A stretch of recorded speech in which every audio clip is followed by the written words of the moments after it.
നമസ്കാരം. റാഫ്റ്റോക്ക് ഫുട്ബോളിലേക്ക് ഏവർക്കും സ്വാഗതം. കോപ്പ അമേരിക്കയിൽ അർജന്റീന ഇന്ന് ചിലിയെ ഏകപക്ഷീയമായൊരു ഗോളിന് പരാജയപ്പെടുത്തിക്കൊണ്ട് ക്വാർട്ടർ ഫൈനൽ ഉറപ്പാക്കിയിരിക്കുകയാണ്. ഇനിയും ഗ്രൂപ്പിൽ ഒരു കളി ശേഷിക്കുന്നുണ്ട്. പക്ഷേ ഓൾറെഡി അർജന്റീന ക്വാർട്ടർ ഫൈനൽ ഉറപ്പാക്കി കഴിഞ്ഞു.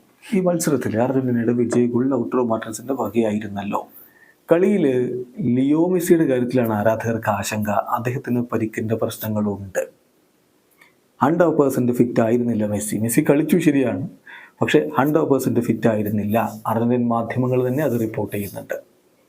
ആദ്യ പകുതിയിൽ നമ്മൾ കണ്ടല്ലോ, മെസ്സിക്ക് പരിക്കിൻ്റെ പ്രശ്നങ്ങൾ, ട്രീറ്റ്മെൻറ്റ് വേണ്ടി വന്നു. അദ്ദേഹം തന്നെ ബെഞ്ചിന് തനിക്ക് ഡിസ്കംഫേർട്ട് ഉണ്ട് എന്നത് സൂചിപ്പിക്കുന്ന തരത്തിൽ ആക്ഷൻ കാണിച്ചു. അങ്ങനെ പിന്നീട് അദ്ദേഹത്തിന് ട്രീറ്റ്മെൻറ്റ് കിട്ടി, കളി തുടരുകയായിരുന്നു. വീണ്ടും പിന്നെ ചില ഫൗളുകളും മറ്റുമൊക്കെ അദ്ദേഹം സഫർ ചെയ്യുന്ന അവസ്ഥയും ഉണ്ടായി. അപ്പോൾ അതിനെക്കുറിച്ച് കൂടുതൽ വിവരങ്ങൾ ഇപ്പോൾ അർജന്റീൻ മാധ്യമങ്ങൾ റിപ്പോർട്ട് ചെയ്യുന്നുണ്ട്. അതിൽ അവർ പറയുന്നത് മെസ്സിയുടെ കാര്യത്തിൽ ബുധനാഴ്ച, അതായത് ഇന്നത്തെ ദിവസം മെഡിക്കൽ ടെസ്റ്റുകൾ കൂടുതൽ നടത്തും. അവിടെ കളി നടന്ന ചൊവ്വാഴ്ചയാണ്. ഇന്ന് രാവിലെയാണ് നമ്മൾ കളി കണ്ടതെങ്കിലും ദിവസം ഒരു ചെറിയ വ്യത്യാസമുണ്ടല്ലോ. അപ്പോൾ കളി കഴിഞ്ഞ അതേ ദിവസമല്ല, അവിടുത്തെ സംബന്ധിച്ചിടത്തോളം തൊട്ടടുത്ത ദിവസം ആ ഒരു ഇവാലുവേഷൻ നടക്കും, മെഡിക്കൽ ഇവാലുവേഷൻ നടക്കും. അതിനുശേഷം മാത്രമേ മെസ്സിയുടെ കാര്യത്തിൽ അടുത്ത കളി കളിക്കുമോ ഇല്ലയോ എന്നൊക്കെയുള്ളൊരു ഫൈനൽ തീരുമാനം വരികയുള്ളൂ. ഏതായാലും ആ റിപ്പോർട്ടിലേക്ക് നമ്മളൊന്ന് പോവുകയാണ്. അതിൽ മെസ്സി പറഞ്ഞിട്ടുള്ള കാര്യങ്ങൾ കൂടി നമ്മളൊന്ന് പരിശോധിക്കുന്നുമുണ്ട്. കളിക്കിടയിൽ ലിയോ മെസ്സിക്ക് ഒരു ഡിസ്കംഫേർട്ട് അനുഭവപ്പെട്ടു.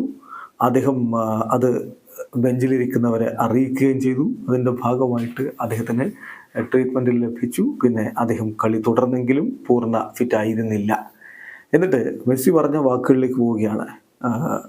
മെസ്സി പറഞ്ഞത് ഇങ്ങനെയാണ്: തീർച്ചയായിട്ടും ഈ ഒരു മത്സരത്തിൽ എനിക്ക് ചില ഡിസ്കംഫേർട്ടുകൾ എൻ്റെ തുടയുടെ ഭാഗത്ത് ഫീൽ ചെയ്യുന്നുണ്ടായിരുന്നു. അത് എന്നെ ഒരല്പം ബോധറിയിച്ചു എന്നുള്ളതാണ് യാഥാർത്ഥ്യം. എന്നാലും കളി കംപ്ലീറ്റ് ചെയ്യാൻ എനിക്ക് പറ്റി. അത് സീരിയസ് ആവില്ല എന്നാണ് ഞാൻ പ്രതീക്ഷിക്കുന്നത്. ഫസ്റ്റ് ഹാഫിലാണ് യഥാർത്ഥത്തിൽ ഈ ഒരു ബുദ്ധിമുട്ട് എനിക്കുണ്ടായിരുന്നത്. ഒരു ചെറിയ വേദന പോലെ എനിക്ക് അനുഭവപ്പെട്ടു. അതിങ്ങനെ ഹാർഡായി വരുന്നുണ്ടായിരുന്നു. ദെൻ ഫ്രീലി മൂവ് ചെയ്യുന്നതിന് ഒരു ട്രബിൾ ഉള്ള പോലെ എനിക്ക് തോന്നി, വേദന ഉള്ളതുപോലെ തോന്നി. എന്തായാലും ബാക്കി കാര്യങ്ങൾ നാളെ ഇവാലുവേറ്റ് ചെയ്തതിന് ശേഷം മാത്രമേ നമുക്ക് തീരുമാനിക്കാൻ പറ്റൂ എന്നാണ് മെസ്സി തന്നെ പറയുന്നത്. ഇതിപ്പോൾ പുതുതായിട്ടുണ്ടായ പരിക്കല്ലെന്നാണ് അർജന്റീൻ മാധ്യമങ്ങളുടെ റിപ്പോർട്ട്. അദ്ദേഹത്തിന് അഡക്ടർ ഇഞ്ചുറി കഴിഞ്ഞ കുറച്ച് കാലമായിട്ട് അദ്ദേഹത്തെ ഇങ്ങനെ വലയ്ക്കുന്നുണ്ട്. ഇന്റർ മയാമിയിൽ കളിച്ചുകൊണ്ടിരിക്കുമ്പോൾ നമ്മളിത് കണ്ടതാണ്. പലപ്പോഴും ഒരു കളി കളിക്കുന്നു, പരിക്ക് പറ്റുന്നു, മെസ്സിക്ക് കളികൾ മിസ്സാവുന്നു, ഇങ്ങനെ പോയിക്കൊണ്ടിരുന്നതാണ്. ഏതാണ്ട് അതേ പരിക്ക് തന്നെയാണ് വീണ്ടും ഇവിടെ അദ്ദേഹത്തെ ബുദ്ധിമുട്ടിക്കുന്നത് എന്നാണ് അർജന്റീൻ മാധ്യമങ്ങളുടെ റിപ്പോർട്ട്.